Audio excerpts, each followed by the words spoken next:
चूड़ी अंतराल बच्चों दिया गया 2 मिलीमीटर। चूड़ी अंतराल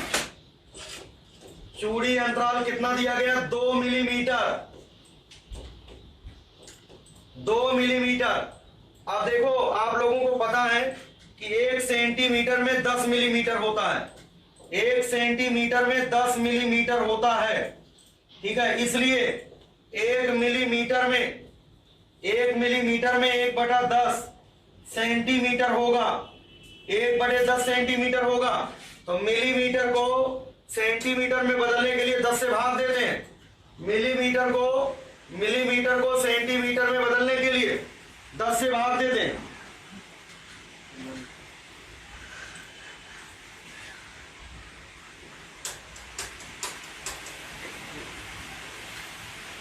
ठीक है,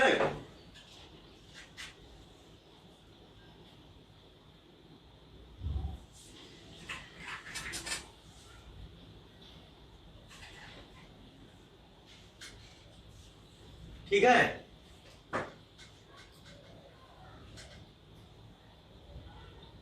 हाँ, तो मिलीमीटर को सेंटीमीटर बदलने के लिए 10 से भाग दिया जाता है।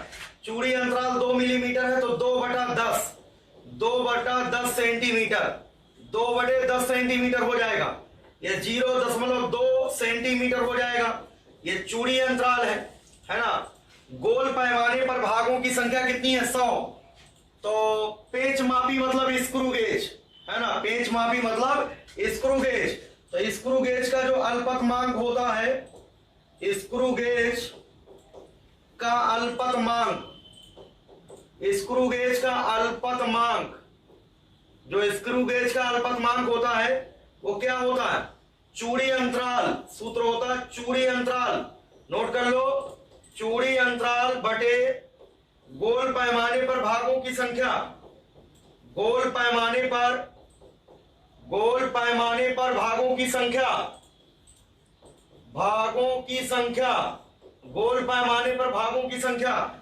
स्क्रू गेज का अल्पतमांक, ये न्यूमेरिकल है, ध्यान देना। चूड़ी अंतराल को गोल पैमाने पर भागों की संख्या से भाग दे देंगे तो क्या हो जाएगा? यहां पर हो जाएगा चूड़ी अंतराल 0.2/100 कर दो तो 3 अंक पे दशमलव चला जाएगा तो 0.002 सेंटीमीटर ये अल्पतमांक हो जाएगा। 0.002 सेंटीमीटर विकल्प नंबर डी हो जाएगा। ये भी सवाल हम लोगों ने टेस्ट में कर लिया। शुरुआत में जब स्टार्टिंग में हमने आप लोगों को जो है स्क्रू गेज पढ़ाया था, पेच मापी के बारे में बताया था, तो वहां पर ये क्वेश्चन हमने किया था। ठीक है, ये सूत्र जरूर याद रखना। पेच मापी या स्क्रू गेज का अल्पतमांक चूड़ी अंतराल बटे गोल पैमाने पर भागों की संख्या, भाग दो दे दोगे उत्तर आ जाएगा। 2 क्वेश्चन जनरल नोट करा देते हैं आप लोगों को। नोट कर लो, जो नए विद्यार्थी हैं, जो पुराने हैं, सब नोट करें। वर्नियर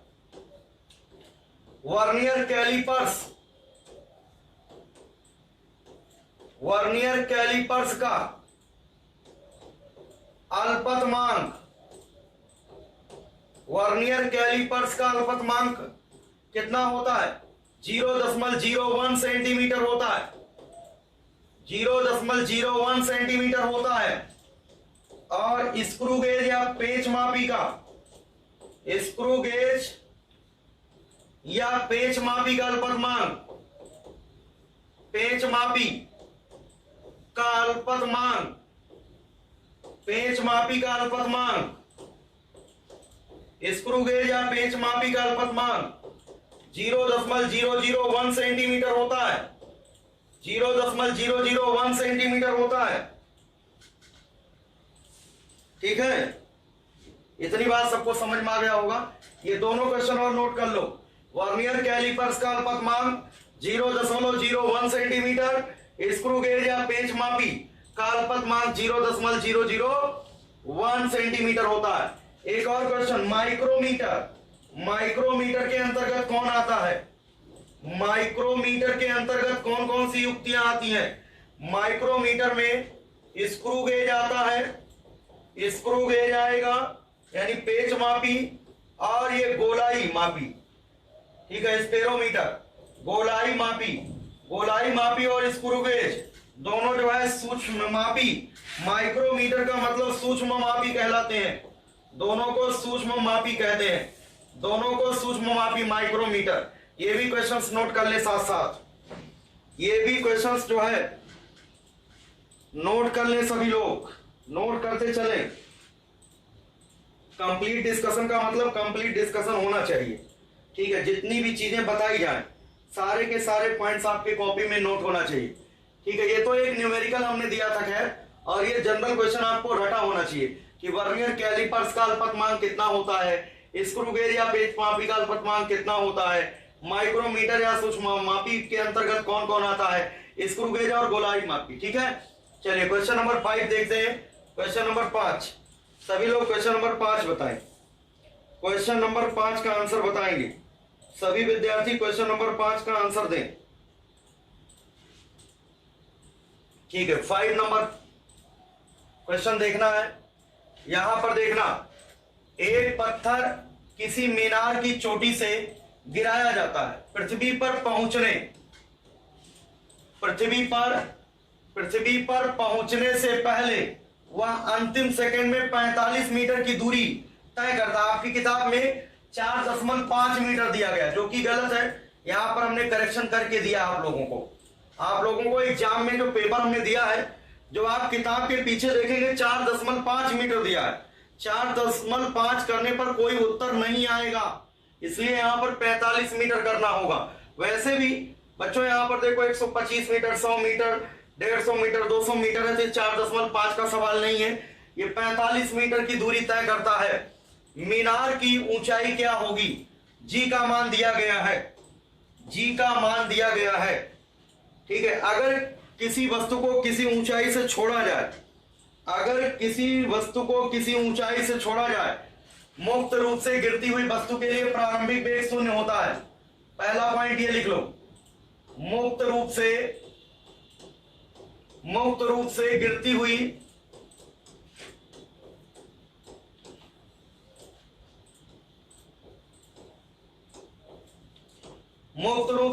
हुई वस्तु का प्रारंभिक वेग क्या होता है?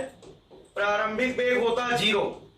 मुक्त रूप से गिरती हुई वस्तु का प्रारंभिक वेग 0 होता है, ठीक है। ये पॉइंट जरूर नोट कर लेना। अगर किसी वस्तु को किसी ऊंचाई से छोड़ोगे तो उसका प्रारंभिक वेग 0 लिया जाता है, इनिशियल वेलोसिटी को 0 लिया जाता है। किसी वस्तु को किसी ऊंचाई से छोड़ना, इसका मतलब उसका प्रारंभिक वेग 0 होगा, इनिशियल वेलोसिटी, ठीक है। इनिशियल वेलोसिटी जो है क्या हो जाएगा? 0 हो जाएगा। देखो सवाल को हल कैसे करेंगे, ऐसे समझना।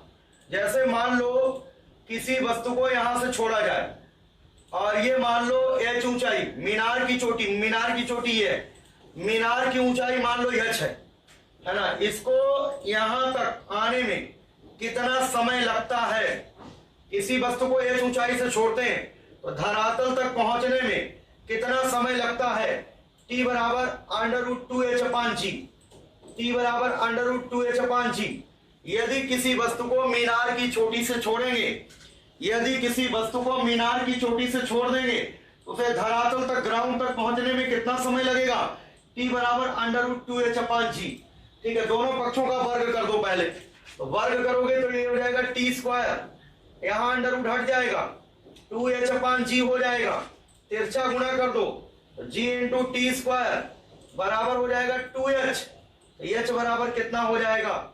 हाफ gt², h बराबर हाफ gt², है ना। ये ऊंचाई याद ही रखो। अगर वस्तु को यहां से यहां तक पहुंचने में t समय लगता हो तो ऊंचाई h बराबर हाफ gt² याद रखो। h बराबर 1/2 gt², 1/2 gt² याद रखिएगा, ठीक है। यदि किसी वस्तु को किसी ऊंचाई से छोड़े और धरातल तक पहुंचने में उसे समय लगता हो t, तो ये ऊंचाई कितनी होगी? ऊंचाई का सूत्र याद रखिए हाफ gt², ऊंचाई का सूत्र याद रखिए हाफ gt² होगा। इतनी बात समझ में आया?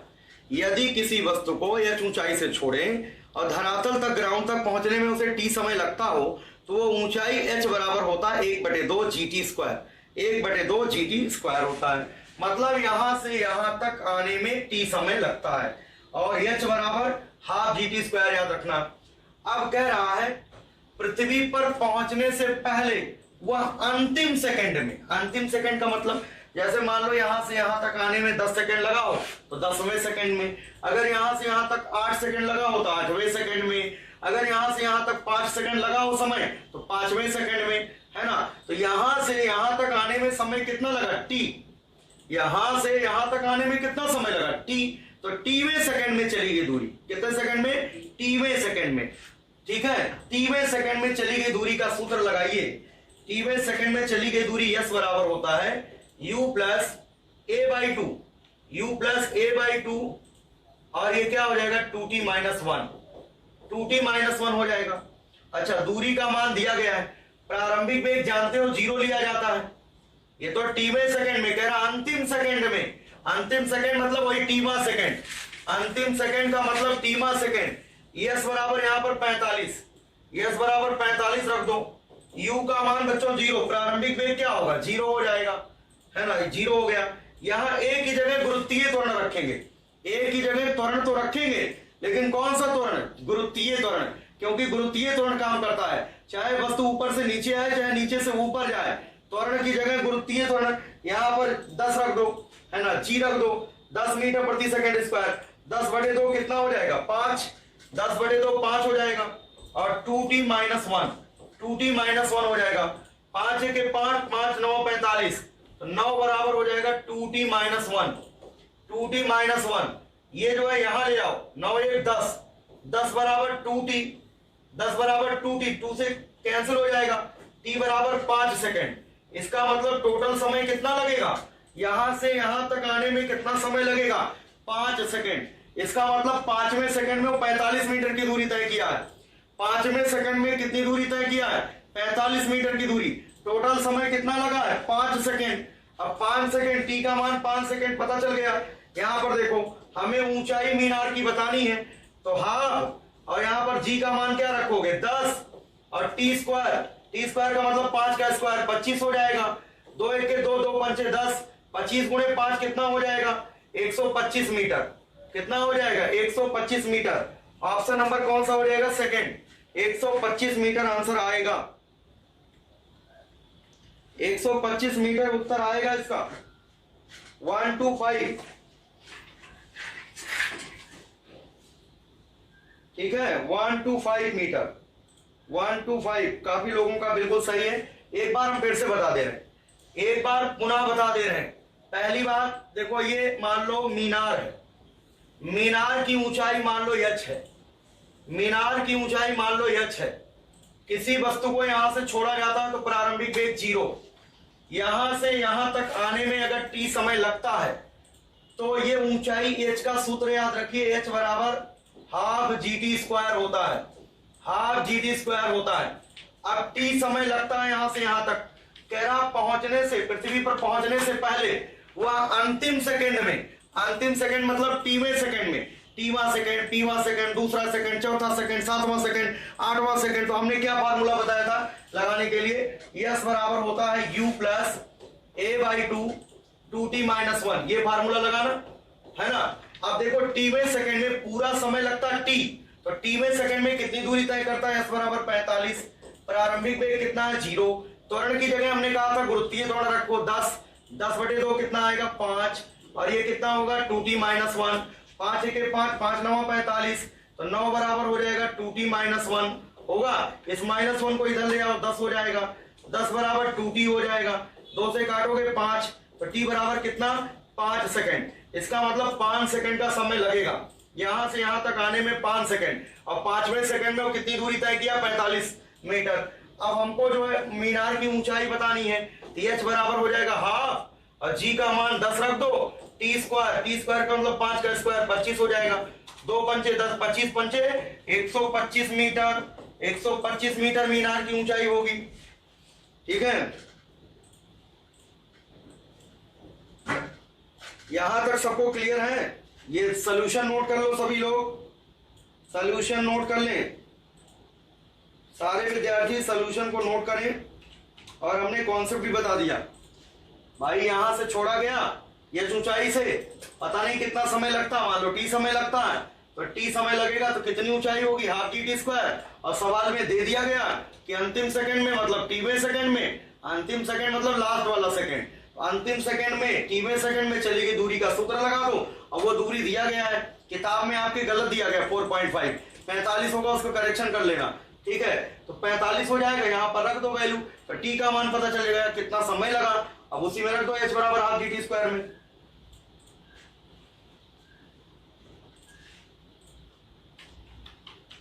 जय सिंह यादव, ठीक है, बिल्कुल सही है, तुम्हारा भी सोल्यूशन बिल्कुल सही है। टी बराबर √2h/g लगा दियो, उसी में टी रख दो, दोनों पक्षों का वर्ग कर दो, उत्तर आ जाएगा, ठीक है। चलिए, सबसे इंपॉर्टेंट क्वेश्चन ये था, एग्जाम में आ सकता है। चलिए अगला सवाल देखते हैं। चलो इस क्वेश्चन का आंसर सभी लोग बताओ। इस क्वेश्चन का आंसर बताएं सभी लोग। Nagendra Baghel, good afternoon. चलिए इसको देखिए, विराम अवस्था में रखी, इसका मतलब प्रारंभिक वेग क्या है, 0। 5 किलोग्राम द्रव्यमान की गेंद, m बराबर 5 किलोग्राम है। 0.2 सेकेंड में समय t दिया गया है, 0.2 सेकेंड में 6 मीटर पर सेकेंड का वेग उत्पन्न हो रहा है।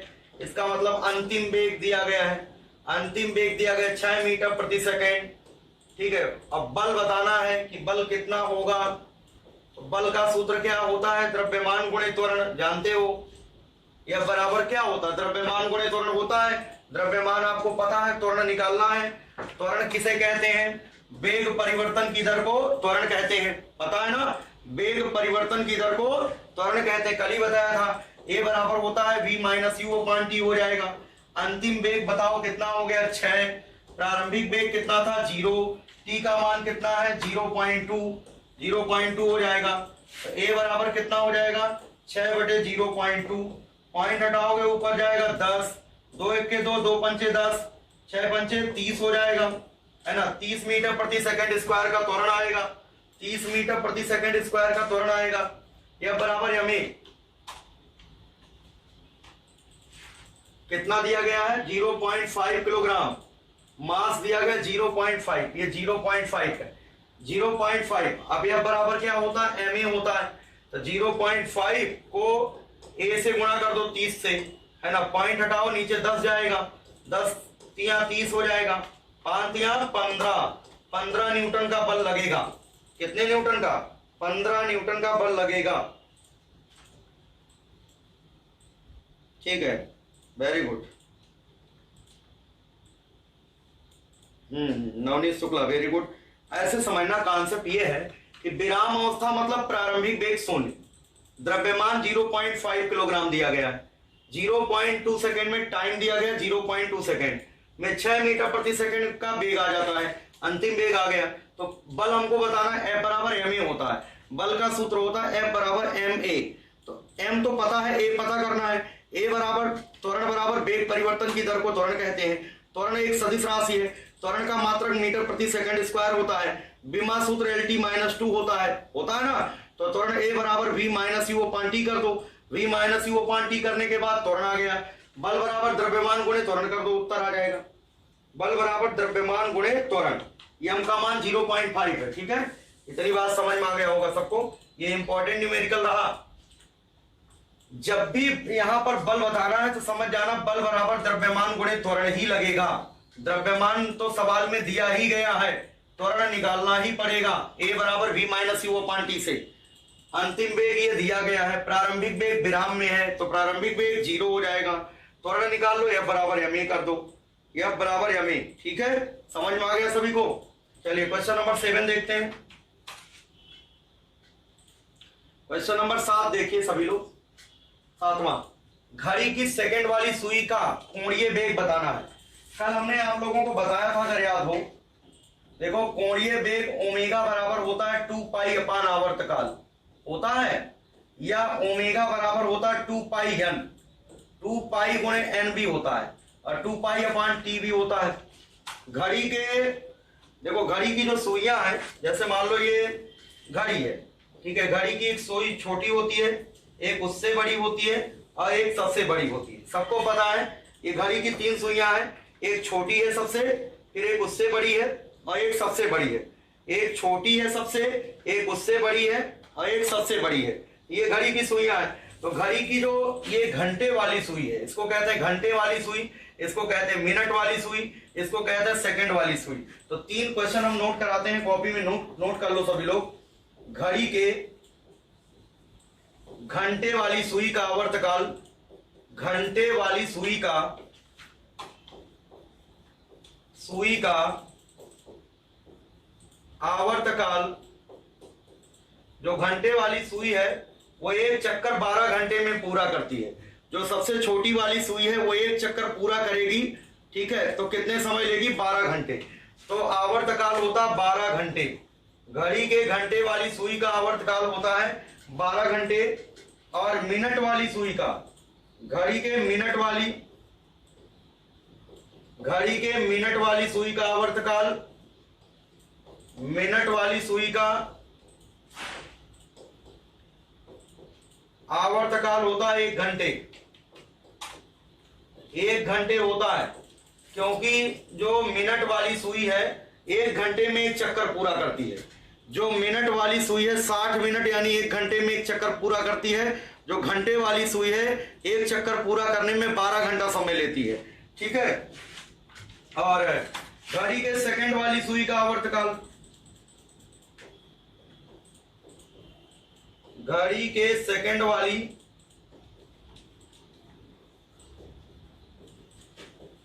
सुई का आवर्तकाल 60 सेकंड होता है। 60 सेकंड का मतलब होता है 1 मिनट। वो 1 मिनट में एक चक्कर पूरा कर लेती है। जो घड़ी की सेकंड वाली सुई है, घड़ी की जो सेकंड वाली सुई है एक चक्कर पूरा करने में कितना समय लेती है? 1 मिनट। 1 मिनट का मतलब 60 सेकंड। ये तीनों बिंदुओं को नोट कर लीजिए, ठीक है। ये तीनों पॉइंट आपको नोट करना पड़ेगा, ठीक है। कि घड़ी के जो घंटे वाली सुई है, जो सबसे छोटी सुई होती है वो घंटे वाली सुई होती है, एक चक्कर पूरा करने में 12 घंटे लेती है। उससे जो थोड़ी सी बड़ी होती है उसको कहते हैं मिनट वाली सुई। मिनट वाली सुई एक चक्कर पूरा करने में 60 मिनट लेती है, यानी 1 घंटे लेती है। ऐसे जो सबसे बड़ी सुई होती है जिसको सेकंड वाली सुई कहते हैं, सेकंड वाली सुई एक चक्कर पूरा करने में 1 मिनट यानी 60 सेकंड लेती है। ये 3 बिंदु पहले तो नोट कर लो, सारे लोग 3 पॉइंट नोट कर लें। और इसके बाद आप कोणीय वेग बताना किसका है, कोणीय वेग किसका बताना? सेकंड वाली सुई का। तो ओमेगा बराबर होता है 2 पाई अपान आवर्तकाल टी, 2 पाई अपान टी होता है। और सेकंड वाली सुई का आवर्तकाल 60 सेकंड होता है। तो 2 1 के 2 और यहाँ पर 30 हो जाएगा, ठीक है। पाई बटा 30 आएगा उत्तर, पाई बटे 30, पाई बटे 30 रेडियन प्रति सेकंड, पाई बटे 30 रेडियन प्रति सेकंड आ जाएगा। ओमेगा बराबर 2 पाई अपान टी, और टी का मान यहाँ पर 60 सेकंड रख देंगे, 2 से काट दो 30 आ जाएगा, पाई बटे 30 रेडियन प्रति सेकंड हो जाएगा, ठीक है। सेकंड वाली सुई का आवर्तकाल पाई बटे 30 रेडियन प्रति सेकंड हो जाएगा। क्लियर है सभी को? बी ऑप्शन इसका सही होगा। चलिए अगला सवाल देखते हैं। ये एग्जाम के लिए सारे इंपॉर्टेंट क्वेश्चन एग्जाम में आ सकते हैं। कल बताया था अभिकेंद्र बल। देखो जब कोई कण एक समान वृत्तीय गति करता है तो हमने बताया था उसमें एक त्वरण उत्पन्न होता है। त्वरण उत्पन्न होने का कारण बल होता है। अतः एक समान वृत्तीय गति करते हुए कण पर एक बल कार्य करता है जिसकी दिशा सदैव वृत्त के केंद्र की ओर होती है। ऐसे बल को बच्चों अभिकेंद्रीय बल कहते हैं। और अभिकेंद्रीय बल का जो सूत्र होता है हमने बताया था mv²/r होता है, या हमने कहा था mr ओमेगा² भी होता है, mr ओमेगा², mv²/r या mr ओमेगा²। इसका विकल्प नंबर बी सही होगा, mv²/r, option number B. Question number 9 देखते हैं। 9 नंबर सवाल देखिएगा और ये भी याद रखना अभिकेंद्र बल द्वारा किया गया कार्य शून्य होता है। Work done by centripetal force is 0, ठीक है। अब देखो सरल लोलक के आवर्तकाल का सूत्र, सरल लोलक की गति सरल आवर्त गति होती है, बताया था। सरल आवर्त गति में कुल ऊर्जा नियत होती है, सरल आवर्त गति में कुल ऊर्जा नियत होती है, ध्यान देना।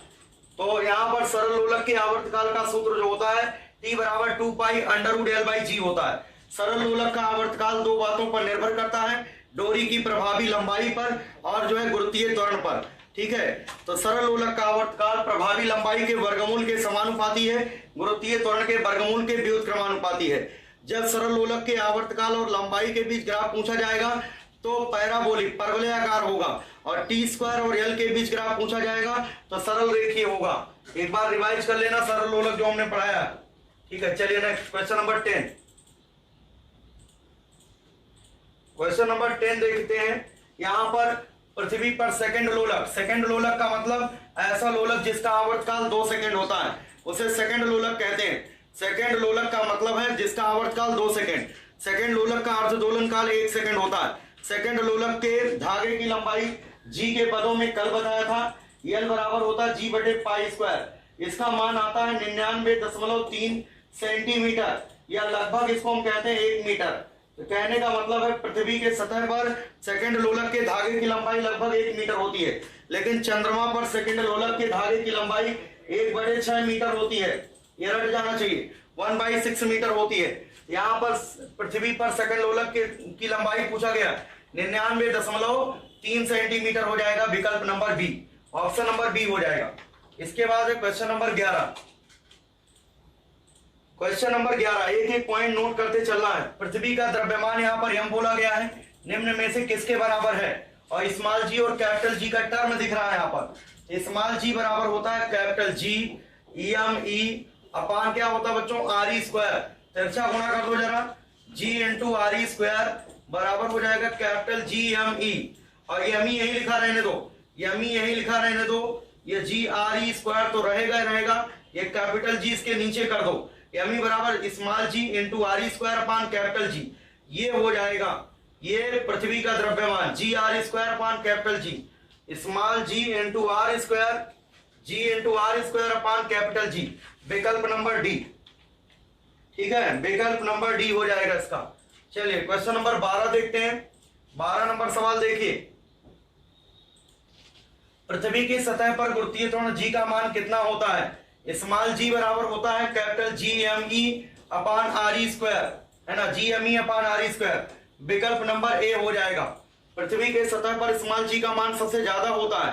पृथ्वी के सतह से ऊंचाई पर जाएं चाहे गहराई पर जाएं, स्मॉल जी का मान घटता है, लेकिन कल बताया था स्थितिज ऊर्जा ऊपर जाने पर बढ़ता है, और स्थितिज ऊर्जा का मान सबसे ज्यादा कहां होता है, अनंत पर, और कितना होता है, 0 होता है। स्मॉल जी का मान पृथ्वी के सतह पर 9.8 मीटर प्रति सेकंड स्क्वायर होता है। पृथ्वी के सतह पर अगर पूछें कहां पर जी का मान सबसे ज्यादा होता है, तो ध्रुवों पर जी का मान सबसे ज्यादा होता है, भूमध्य रेखा पर जी का मान सबसे कम होता है, ठीक है। इसके बाद क्वेश्चन नंबर 13। क्वेश्चन नंबर 13 देखिएगा, गुरुत्वीय स्थितिज ऊर्जा कल बताया था, ग्रेविटेशनल पोटेंशियल एनर्जी। जैसे जैसे पृथ्वी की सतह से ऊंचाई पर जाते हैं, किसी भी वस्तु को लेकर के ऊंचाई पर जाते हैं, तो उस वस्तु को गुरुत्व के विरुद्ध हमें काम करना पड़ता है। ऊपर ले जाने पर जो गुरुत्व के विरुद्ध हमें काम करना पड़ता है, वही उसमें ऊर्जा के रूप में स्टोर हो जाती है। जैसे जैसे ऊंचाई पर जाएंगे, गुरुत्वीय स्थितिज ऊर्जा का मान बढ़ेगा, और कहां पर सबसे ज्यादा होगा, अनंत पे, ठीक है। उच्चतम देखिए लिखा है, गुरुत्वीय स्थितिज ऊर्जा का उच्चतम मान कितना होता है, कितना होता है, 0 होता है। कहां होता है, अनंत पे। अगर पूछा जाता कहां होता है तो अनंत पर होता है, और कितना होता है हाईएस्ट वैल्यू, तो कितनी होगी, 0। ऑप्शन नंबर इसका बी हो जाएगा। ये कल ही नोट कराया था हमने आप लोगों को, अगर याद हो। क्वेश्चन नंबर 14 देखते हैं। 14 नंबर सवाल देखिएगा सभी लोग। 14 नंबर, ये भी सवाल कल हमने बता दिया था। स्मॉल m द्रव्यमान का कोई सैटेलाइट है, पृथ्वी तल से h ऊंचाई की कक्षा में स्थापित किया गया है। देखिए ये पृथ्वी है, ठीक है, पृथ्वी के सतह से h ऊंचाई पर ये उपग्रह को स्थापित किया गया है, ठीक है। यहां से यहां तक की दूरी को ये m द्रव्यमान का उपग्रह VO कक्षीय वेग से चल रहा, इस दूरी को स्मॉल r कहते हैं। यहां से यहां तक की दूरी को RE कहते हैं। Small r RE plus h हो जाएगा। कक्षीय चाल पूछा गया, उपग्रह की कक्षीय चाल, तो VO बराबर होता है √GME अपान स्मॉल r होता है। यहां से इसको लिखा जा सकता है GME अपान स्मॉल r हो जाएगा RE प्लस h हो जाएगा। विकल्प कौन सा हो जाएगा, जल्दी बताएं। सी ऑप्शन, GME अपान RE प्लस h, विकल्प नंबर सी। कल ये भी क्वेश्चन हमने नोट कराया था, जो प्रेजेंट रहे होंगे उनका आंसर ये सही गया होगा। चलिए क्वेश्चन नंबर 15, क्वेश्चन नंबर 15 देखेगा सभी लोग। यदि पृथ्वी की त्रिज्या आ रही है, पृथ्वी की त्रिज्या लगभग 6400 किलोमीटर होती है, गुरुत्वीय त्वरण का मान स्मॉल जी है, तो पृथ्वी की सतह से पलायन वेग vo का मान क्या होगा? पलायन वेग होता √2gre, पलायन वेग होता √2gre। और पृथ्वी के सतह के लिए पलायन वेग का मान 11.2 किलोमीटर पर सेकेंड होता है, ध्यान देना। चंद्रमा के लिए पलायन वेग का मान होता है 2.4 किलोमीटर पर सेकेंड, चंद्रमा के लिए ये होता है। और पलायन वेग का मान जो होता है बच्चों, वो वस्तु के द्रव्यमान पर निर्भर नहीं करता है, ये भी ध्यान रखना। इसका बी ऑप्शन सही होगा, 15 का बी। क्वेश्चन नंबर 16 देखते हैं। 16 नंबर सवाल देखिएगा। यदि किसी पिंड की गतिज ऊर्जा अपने प्रारंभिक मान का 4 गुनी हो जाए, गतिज ऊर्जा सवाल में दिया गया 4 गुनी, गतिज ऊर्जा 4 गुनी, तो उसका संवेग अपने प्रारंभिक मान का कितना हो जाएगा? पी के बारे में बताना है। गतिज ऊर्जा के सूत्र हम आपको नोट करा देते हैं, आगे पढ़ेंगे भी हम लोग। गतिज ऊर्जा का एक सूत्र होता है हाफ mv², एक तो ये सूत्र होता है। दूसरा सूत्र गतिज ऊर्जा का होता है k बराबर p²/2m, p²/2m। तो p² बराबर क्या हो जाएगा? 2m के, p² बराबर 2m के, तो p बराबर क्या हो जाएगा? वर्गमूल में 2m के। जो केवल पेपर सॉल्व कर रहे हैं उनको भी पूरा कॉन्सेप्ट क्लियर हो गया होगा। p बराबर √2m के। तो रेखीय संवेग गतिज ऊर्जा के वर्गमूल के समानुपाती है। देखो p और ये वर्गमूल के अंदर k है, रेखीय संवेग गतिज ऊर्जा के वर्गमूल के समानुपाती है। गतिज ऊर्जा को कितने गुना किया गया? 4, यहाँ वर्गमूल के अंदर 4, कितना आएगा? 2। तो रेखीय संवेग कितने गुना हो जाएगा? 2 गुना हो जाएगा। गतिज ऊर्जा को जब 4 करेंगे तो 4 का वर्गमूल कितना होगा? 2। अंडर रूट के अंदर गतिज ऊर्जा है तो k का मान 4 रख दो, 4 का वर्गमूल 2 आएगा, रेखीय संवेग 2 गुना हो जाएगा। विकल्प नंबर बी होगा, विकल्प नंबर बी। 17 नंबर सवाल देखते हैं। 17 नंबर देखिएगा। दो संपर्क तलों के बीच घर्षण गुणांक, घर्षण गुणांक मात्रकहीन विमाहीन होता है, म्यू होता है घर्षण गुणांक, म्यू होता है बच्चों घर्षण गुणांक, कोएफिशिएंट ऑफ फ्रिक्शन अंग्रेजी में कहते हैं। और इसका मान दिया गया है √3। और घर्षण कोण थीटा होता है, थीटा हमें बताना है। एक क्वेश्चन लिख लो सभी लोग, घर्षण गुणांक व घर्षण कोण में संबंध। घर्षण गुणांक म्यू, घर्षण गुणांक म्यू व घर्षण कोण, घर्षण कोण थीटा में संबंध, थीटा में संबंध। घर्षण गुणांक व घर्षण कोण में संबंध, घर्षण गुणांक व घर्षण कोण में संबंध क्या होता है? एग्जाम में आ सकता है म्यू बराबर tan थीटा, म्यू बराबर tan थीटा याद रखिएगा, म्यू बराबर tan थीटा। घर्षण गुणांक व घर्षण कोण में संबंध ये होता है, म्यू का मान दिया गया √3, यहाँ म्यू की जगह √3 रख दो, बराबर tan थीटा। tan थीटा का मान √3 है, तो tan कितने का मान √3 होता है? 60 अंश का, तो tan 60 अंश बराबर √3 होता है। इसका विकल्प नंबर ए हो जाएगा, ठीक है, 60 डिग्री हो जाएगा। म्यू बराबर tan थीटा, म्यू बराबर tan थीटा लगाना था, ऑप्शन नंबर ए। चलिए आगे बढ़ते हैं। क्वेश्चन नंबर 18, क्वेश्चन नंबर 18 देखिएगा। किसी केस नली में चढ़े जल की ऊंचाई के लिए सूत्र होता है बच्चों, ये केस नली में चढ़े द्रव की ऊंचाई का सूत्र H बराबर होता है 2t cos theta upon r into D into G होता है, 2t cos theta upon r D G होता है। केस नली में जो जल चढ़ता है, द्रव चढ़ता है, वो केशिकात्व के गुण के कारण से जब किसी नली को किसी द्रव में डुबोया जाता है तो द्रव या तो नली में ऊपर चढ़ जाता है या तो नीचे उतर जाता है। इस घटना को केशिकात्व कहते हैं। केस नली में चढ़े द्रव की ऊंचाई का यह सूत्र होता है 2t cos theta upon r D जी। cos थीटा किसी में नहीं छोड़ो, तो 2t देखो कहां कहां लिखा है, 2t सिर्फ ऊपर होना चाहिए, 2t अपान r डी जी। तो विकल्प नंबर क्या हो जाएगा? विकल्प नंबर बी हो जाएगा, 2t अपान r डी जी। यहाँ पर केस नली में चढ़े द्रव की ऊंचाई नली की त्रिज्या के व्युत्क्रमानुपाती होता है, h व्युत्क्रमानुपाती r। केस नली में चढ़े द्रव की ऊंचाई h नली की त्रिज्या के व्युत्क्रमानुपाती होगा।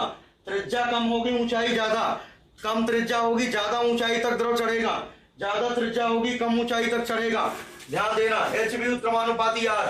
इसे बच्चों जूरिन का नियम कहते हैं, इसे जूरिन का नियम कहते हैं कि इस नली में चढ़े द्रव की ऊंचाई नली की त्रिज्या के व्युत्क्रमानुपाती होता है, इसे जूरिन का नियम कहा जाता है।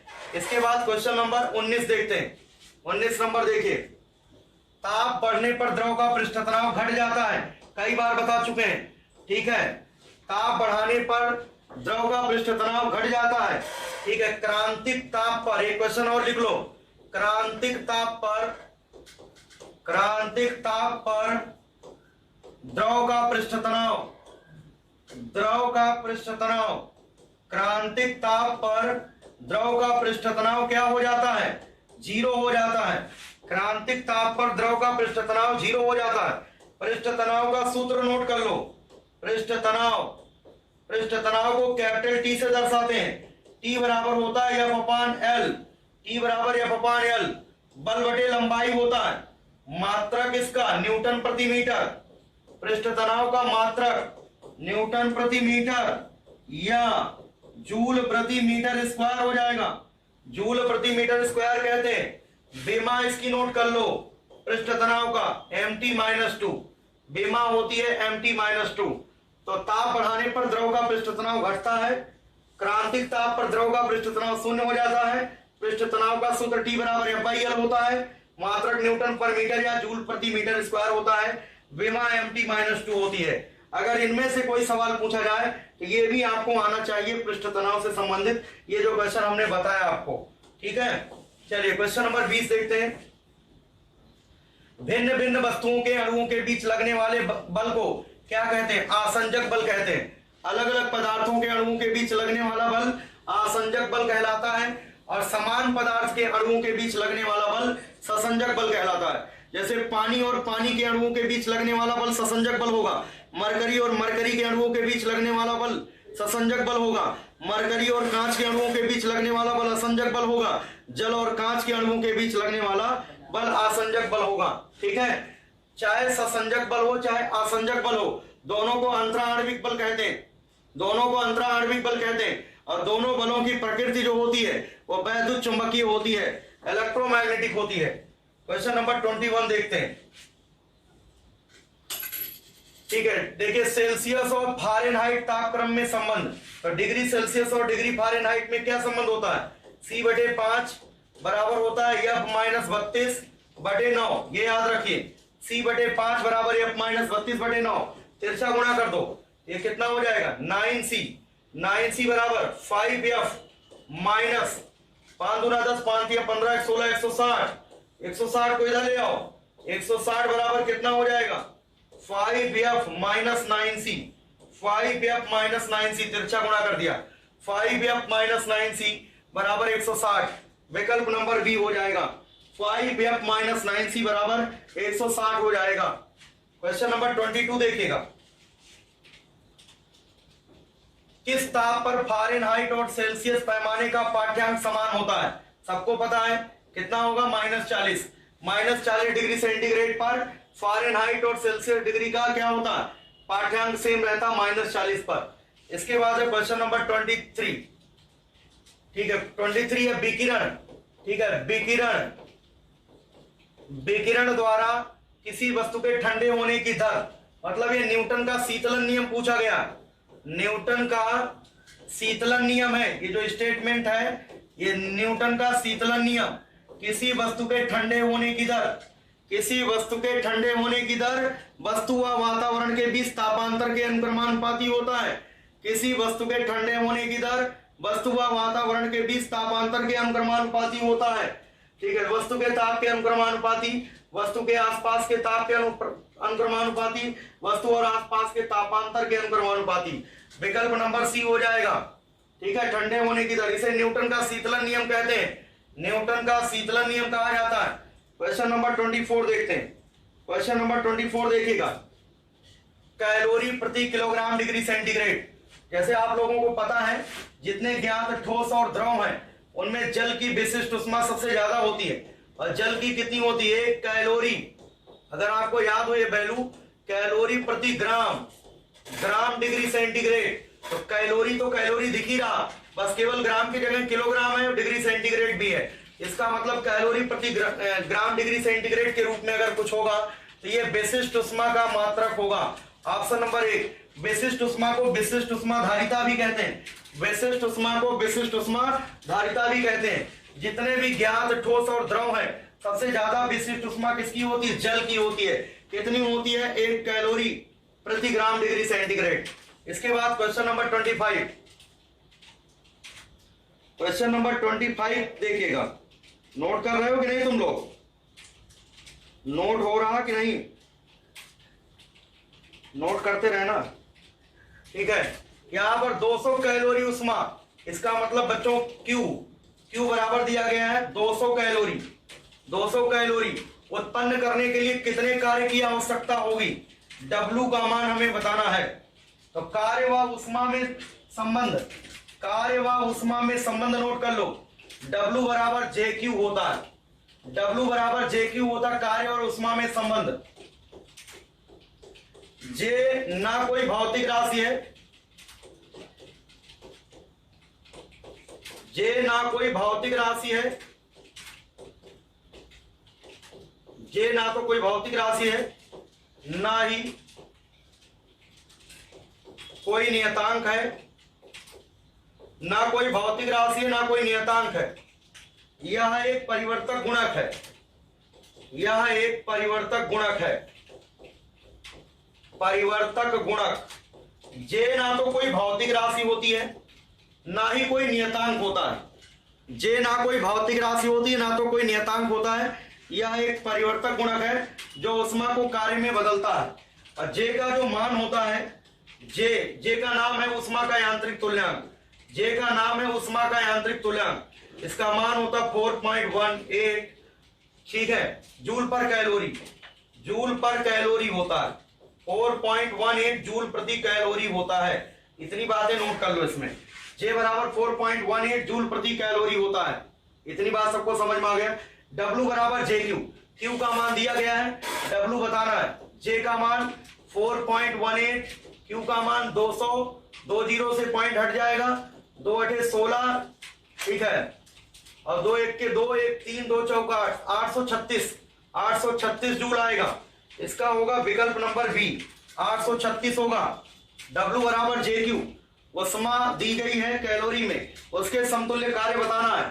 W बराबर JQ लगाना पड़ेगा, W बराबर JQ लगाना पड़ेगा,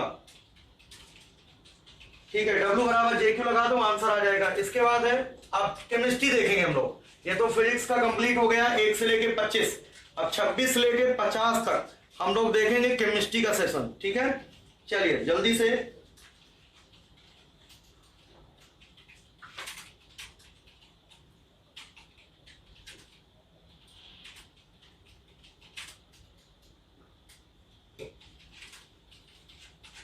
ठीक है। बहुत बेसिक क्वेश्चन केमिस्ट्री में दिए गए हैं, ऊर्ध्वपातन का उदाहरण है। आप अपनी किताब के जितने भी क्वेश्चन हैं सारे के सारे क्वेश्चन नोट कर लें, सारे चैप्टर वाइज सारे के सारे क्वेश्चन जो है आप एक कॉपी में नोट कर लें, अच्छे से सारे क्वेश्चन रिवाइज कर लें, ठीक है। केमिस्ट्री, फिजिक्स, कोई भी सब्जेक्ट हो, ठीक है। ऊर्ध्वपातन, कपूर का उड़ना, जल का वाष्पित होना, लोहे का चुंबक बनना, दूध से दही बनना। तो कपूर का उड़ना जो है ये क्या होता है? यहां पर ऊर्ध्वपातन का मतलब क्या है? सब्लिमेशन, मतलब ठोस को गर्म करो सीधे गैस में बदल जाए। किसी ठोस को गर्म करने से सीधे गैस में बदल जाए तो इस क्रिया का नाम है सब्लिमेशन। तो कपूर हो गया, नवसादर हो गया, आयोडीन हो गया, इन पदार्थों को गर्म करने से सीधे ये ठोस से किस में बदल जाते हैं? गैस में। तो इनको बोलते हैं ऊर्ध्वपातन, इस क्रिया को। विकल्प नंबर ए। इसके बाद है अगला सवाल है, इसका आंसर बताइएगा। किसी भी रासायनिक अपक्रिया में ना तो द्रव्य नष्ट होता है और ना ही उत्पन्न होता है, ना द्रव्य का निर्माण होता है, केवल द्रव्य का रूप बदल जाता है। यह नियम है, यह द्रव्य का अविनाशिता का नियम कहलाता है, पदार्थ का अविनाशिता का नियम है। ध्यान दें, इसका विकल्प नंबर ए सही होगा।